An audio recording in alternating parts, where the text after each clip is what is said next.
And welcome back to War Tactics.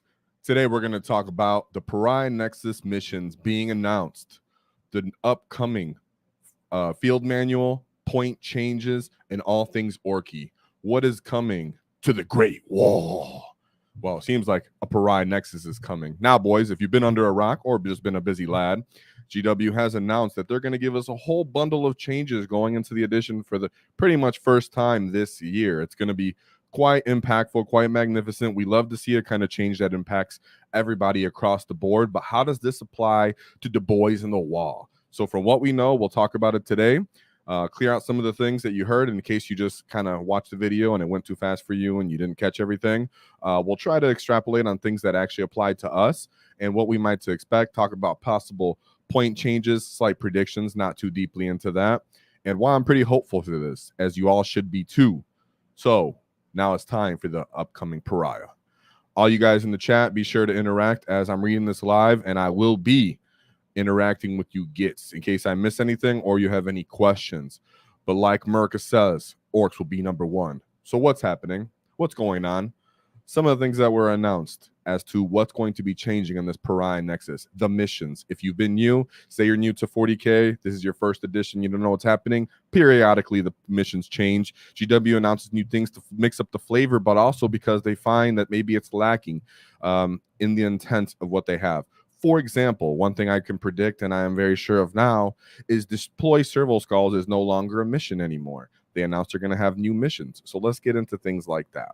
One is units can't be battle shocked and do actions. Yes, that was a weird, contentious thing, but it was a real thing. People would do actions with units that were battle shocked. It was odd for other qualifiers, but they're clear now. No doing that. Units that are OC0 cannot do actions. Now, why is that important to Orcs? Well, we don't have any OC0 units, but you know what we do hate? Nurglings. Now, if Nurglings for some reason can become less appealing, if GW doesn't decrease the points on them, if Death Guard decides they need other things to perform actions because they're already using all their killing potential, there's a chance that armies like that get in our way, we'll say Tyrannage, which can also be a difficult matchup unit. Sometimes losing their secondary scoring potential actually impacts us in a positive way. Even though we don't have 0 OC units, it doesn't matter because the 0 OC units that are in the game are somewhat in our problematic matchups, which means it gives us an indirect buff in that sort of way. Cannot use assault weapons to advance and do actions. When you actually read the wording from what we've seen a little bit of, you cannot advance, you cannot move, you cannot be taken off the table and read back on the table. No uppy downy units can do actions. So it's very much a stationary sort of thing when you're doing actions. Next is you can't use pistols to do actions in close combat. Pretty much what it says is no one can do actions in close combat, including Titanic. But if you go on to the next point, Titanic characters can do actions and shoot, but still charge. Now, that's only applying for Imperial Knights, but that's, a matchup that we have to be aware of as Orc players. As for the next one, deployments will be easier set up. They don't really like the diagonal lines. It looks like they were getting annoyed by some of the deployment zones. It was taking too long to set up. If you've been to events, you can see why that's a thing. There were some battle mats you could buy and make it easier, but they decided, hey, none of that. Let's try to make this more efficient. I really appreciate that, and we'll talk about how that's good for the Orcs as well. Secret missions. So there were gambits, but now we have secret missions. Secret missions seem to have a bit more useful play, and we'll talk about how that is when we talk about how it affects Orcs. Some deployment give you different shape boxes and multiple quarters to deploy in. That would be crazy. If we have to be able the ability to split up our armies and our wall to put pressure across the table, that could feel really good. Chilling Rain does do nothing. There's no Chilling Rain anymore as your secondary mission play, or sorry, the secondary criteria of the battle. Everybody knows that you can draw battle conditions. A lot of the time when you go to tournaments and events, they just simply give you Chilling Rain for at least half of the missions or more because they were simply unimpactful and more annoying than anything to remember and keep a track of. Now it seems that GW is not giving us the option. They're saying, hey, we want you to interact with our battle conditions. I would really like if they actually match this alongside the mission themselves so you don't really roll off to them and create really unbalanced and weird gameplays. I think that would make it so the missions could be more impactful in a fun way, but still dynamic and impactful to each game. Then we have new mission rules. Now, these new mission rules, like I was just saying, were slightly hinted at, right? Some were talking about battle line, some were just pretty general. So from what we can extrapolate, there was one that was specific for battle lines, and then there's other ones that have a different criteria, right? So some of them are units can perform and do actions, advance and do actions. We're not sure which ones exactly. Some people are extrapolating battle line. I'm not sure about that, so I wasn't safe to put it on there. Some units can end up doing actions in battle. That might be just a mission condition that, hey, let's just say mission A. In this mission A, you can advance and do actions if you have so-and-so weapons. They will give us more examples and extrapolate on that. But these are things you can look forward to. The maybe, hey, right now you're like, oh, wait, I can't move anywhere. My army's really, my tides, my killer cans are slow, bro. How am I gonna do actions? Well, there could be missions that actually help you, which is why I said before, hopefully they match these in a detailed way, so it's not a feel badsy. Another one is the battle line units can come in from reserve turn 1. Now, can you put it in a truck? Does it adopt the keywords as we suspect? Some people say yes, some people say no. You don't know. We have to see the actual wording. But the point is, if you can, let's just say, put a green tide mob, boy mob into detachment, maybe a boy mob from the Bully Boyz, as I believe boys are very efficient in the Bully Boyz attachment. Take something like that, put it in reserves, maybe even to hunt. Take your battle line unit, put it in reserve. Then you get to come out turn 1 and you have all your infiltrators. Maybe you have your double WAAAGH if you're the Bully Boyz. Maybe you have the jump from the Weird Boy. So that just looks and feels really good for us as we have accent battle line, as we'll look at that in a little bit more in a second. And like I said, the data slate's going to have the missions coming along, the point changes, some FAQs, the covering the rules, and for all armies, and the core rules that are going to have questions. Of course, us Orcs have a lot of questions just because there's a bunch of things that's in contention right now. Some that are very feels badsy, some that we want to take advantage of, and some that we're hoping people don't take advantage of, right? And let's give a shout out to ECOP for 5 gifted WAAAGH Tactic memberships. Whoa, let's go, boys. Remember, we're doing a 3K giveaway. Get that combat patrol, and thank you to ECOP for any of you guys that picked that up. Brandon, you're still gray, and that's not okay because you've been around for a hot minute, boy. Let's see you become a lad. So thank you very much, ECOP. Very generous of you as always. I hope you're doing well. Nice to see you back around, my git. And nice to see everybody that's in chat. So let's talk about the pros and cons and how this could possibly affect Orcs. In my opinion, we can visit this in a couple of weeks, as I believe, just based off my WAAAGH instincts, that around June 20th is when you could be expecting this Pariah Nexus to be coming out, right? So pros for the lads and the cons. So I'm actually going to start with the cons because it's good to eat your vegetables before your dessert, right? So possible cons is right off the rip, when I heard that you cannot do assault, and some units assault keyword doesn't allow you to do actions. Units that want to do uppy dommy like a shock jump dragster can't do actions in that way. Ooh, now I'm feeling kind of bad for the cult of speed. We already know that cult of speed is painful, but it's hard to get going. But this just makes it worse. This compounds in that to understand. Oh, and I actually have a question here I want to answer from ECOP. He says, so help me understand right now. We only have the Big Mech and the Big Mech with shock attack gun. As for the Dread Mob, is what your question, or are you asking? Because we have mechs. But yeah, there's not that many characters for that. And as for the giveaway, yes, we're giving away both combat patrols, the old one and the new one, for this 3K giveaway. So if you're not a member, you should get up on that. If you're a Patreon member, you're involved in that too. But as for the cons, I also want to bring up the hunt. Now, why I say the hunt in these possible cons? Well, if you're restricting our scoring capability with pistols and maybe assault character keywords, what other units are you going to have to fit into the hunt, which is already a very strict archetype? I gave one strength of it, right, where I'm saying if you could put battle line units in reserve, bring them on turn 1, that can compound with our enhancements and other abilities that feel really good. But as for a whole across the board, when you're building your list out, is it going to be detrimental to the hunt that you really can't do that? Then we have secret missions for elite armies ? What do I mean by that? Well, I mean, secret missions seem to be very, very possible and doable because that's what GW wants to happen.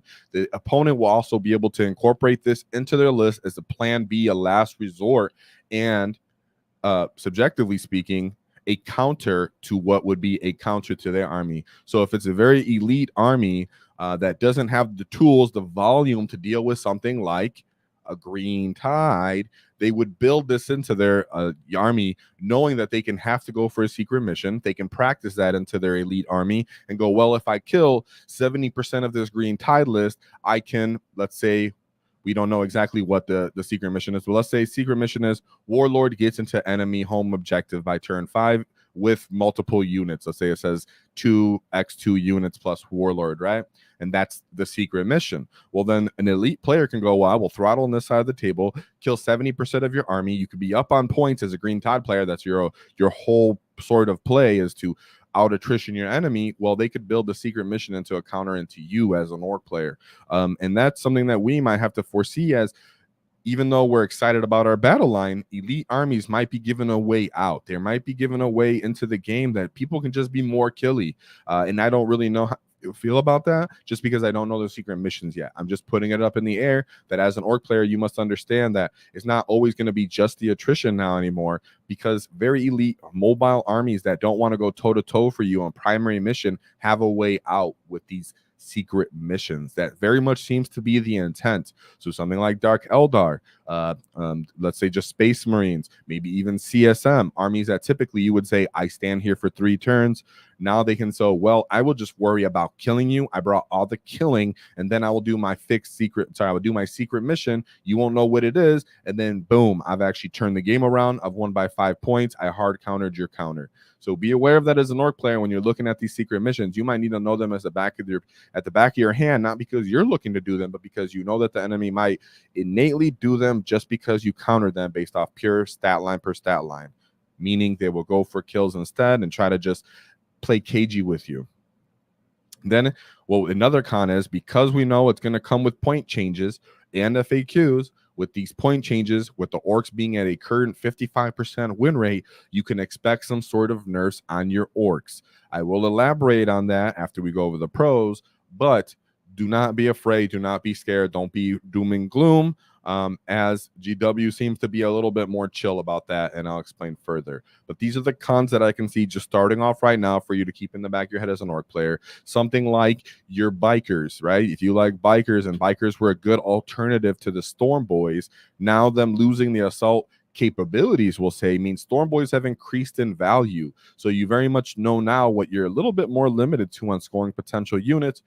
But the whole point of this is to make battle line units more appealing. So it's not a doom and gloom factor. It's I wonder what units are going to be more playable now and what's going to lose some sort of value.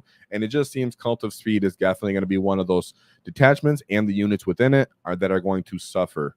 Okay. And they're already suffering. So it will take it as it is. Now, as for the pros, Orcs have excellent battle line unit availability. And yes, I'm including the Dread Mob in that, because in the Dread Mob, having access to a bunch of Grotties, which hopefully don't go up in points, will be magnificent. So having boys, having grots, boys having sticky, boys being very versatile and being able to go in multiple detachments feels really good for us. Of course, there are a little bit deficiencies we're going to have now, but just being the whole Pariah pack being more flavorful and helpful to battle line means that boys have a one-up right there, right? If you look at a unit of boys versus a unit of intercessors, boys all day are just objectively better. So it feels good to have missions that will benefit our codex, our faction directly. So be very happy about that. If you're not really too high on boys, you got some on the side, you like to play pretty elite, you're playing Bully Boyz, get some boys up. I promise you won't be mad about it, and you won't be disappointed. Then we have easier deployment zones, for Green Tide / Dread Mob, or in my position, the Stomper, right? If we're looking at less of these weird niche lines that are making smaller corners of the board, meaning that you're not going to have such a weak flank and a strong flank that's so obviously visible anymore, you might be able to hold yourself and hide a little bit better. And like we said before, because of the possible secondary part of the mission, to where you can actually take a unit from battle line and reserves and bring it in turn 1, overall that just looks good for the Green Tide and possibly the Dread Mob, as you can take a bunch of Grots, then you can have Zod, you can take Commandos, you can call it turn 1 WAAAGH. All of these things can become a sort of I push you back earlier in the game, especially knowing about the secret missions, right? So we might have to tech into that as Orc players a little bit in hindsight as, well, if this is the case, I can't let you even get off turn 1 now, you get, because you might just be playing secret mission and playing cage with me all game. I'm going to close the distance on you. So be smart about that. Get your commandos ready, get your WAAAGH ready, get all those kind of gets ready, because it's gonna be a game of board control scouting, infiltrating more than before, and just putting the people more in the hole as you can, right? Good for Orcs. Now, soft-handed point increases for Orcs. What do I mean by that? Why would I say that? I think GW has been shown across the board that they're not too zealous in their nerfing or their point increases at the moment, especially with a bunch of new missions coming out. We're looking at the math and the stats for the current mission pack. How much can you take that and throw it up against factions, especially with new codexes coming out? You have CSM that's coming out, or sorry, just came out. You have Sisters of Battle. You have Gene Stealer Cult. These are all things that can Gene Stealer Cult, yes, impact the meta in a way that GW needs to wait and see, right? They came out, CSM came out, making some noise, putting the Orcs a little bit on the back foot, lowering their win rate a bit, meaning that GW might not be so zealously looking at us. It might just take a second and say, hey, let's see how they do with the new mission pack. I very much do think Mega Knobs are still going to take a point decrease, but I don't think it's going to be as horrific as some people may be projecting across the table. Now, do I know that for a factor? No, but we are inclined to believe based off what we've seen in the past, and just because it would be making more sense to not just willy-nilly hammer us down without seeing more of the stats. Of course, be aware, though, that your Mega Knobs might go up and the leaders with them is cool. Then we said the quick FAQs for loads of Orky questions. For example, how does Dread Mob work? Are we able to use big shells or bigger gits or not? Right? That's what I mean by that. It's how do big shells or bigger git work? Can I use it on anything? Some TOs will say yes. Some TOs will say no. Rules as written. Yes, you can use big shells on anything. But is that really the factor? Orc vehicles, or sorry, are war bosses while within Orc vehicles? This is such a dumb rule. Ruling. When Orc war bosses are within a truck and a WAAAGH is called, do they get their abilities? People are really trying to argue that you can't, and rules as written, there's a good argument for that, but this is clearly not the intent. So them having a more real-timey, immediate way to answer questions, especially our Orky ones, they did jump on the Gaz train. Haha, I put Gaz in the battle wagon. We feel good about that, but it took a very long time. It took pretty much since Index to get a nice, very clarity of that. And of course, they left out the Gargantuan Squig off. So what's up? Can Gaz go in the Gargantuan Squig with the same capacity value? There's all these different rules and things that we would like to talk about. We'd like to get answered, and hopefully GW can jump on, such as getting, let's say, Beast Snagger keyword to something like Zagorog, as he's very much a Beast Snagger unit in most cases, and from most of our understanding, I mean. So this is all looking good for Orcs, because nobody wants to be left high and dry with the actual questions. Nobody wants battle lines to be under and not valued at all. And they don't want to be hit with a lopsided point change just because a lot of people were feeling bad and screaming, what about the Mega Knobs? Now, shout out to Tyler Howells for the WAAAGH membership. Let's go. Welcome to the Great WAAAGH. You get welcome for being a member. I appreciate you. Shout out to Wicked Joy. I see you in there. Whoa, to Ricky, that's was good. That's what I'm talking about. And there's just a plethora of FAQs that I would actually like as a community that we put together and front load ready on GW's lap when they're ready to take in all these questions, as nobody likes these weird conundrums that we're stuck in. So as for how you should feel as an Orc, we're feeling really, really good with the Pariah Nexus coming in. Other factions are unsure of where they will be. There are a few things to keep an eye out, like I said, for fixed missions. And like I said, for the upcoming point changes, are they going to increase the points on boys? There's argument for that because Battle Line have now been stronger and the Green Tide is so strong. Let's go ahead and increase the cost of boys. Are they going to just go for the leaders in this case? That way they can nail multiple detachments at once and leave the Battle Line alone, since they want Battle Line to work. There's so many things that are looking on the table and looking good. If I had to give you dates based off my personal opinion, look around June 20th for the mission pack to be out, as GW has announced that they want it to be before July, right? The new missions are coming out. The point changes will come out. That means it'll take approximately 2 weeks for your local events or tournaments, or maybe one, to start running the new missions and the new points. So start looking at it in hindsight. If you have a bunch of orc bikers on your list that have been using to do actions, you might need to adjust that. If you don't have a lot of boys on your list or no battle lines at all on your list, you might need to adjust that. If you don't have infiltrating or scouting on your list, you might need to look into that as well. So if you're running just straight mega knobs, your time is over. No, I'm kidding.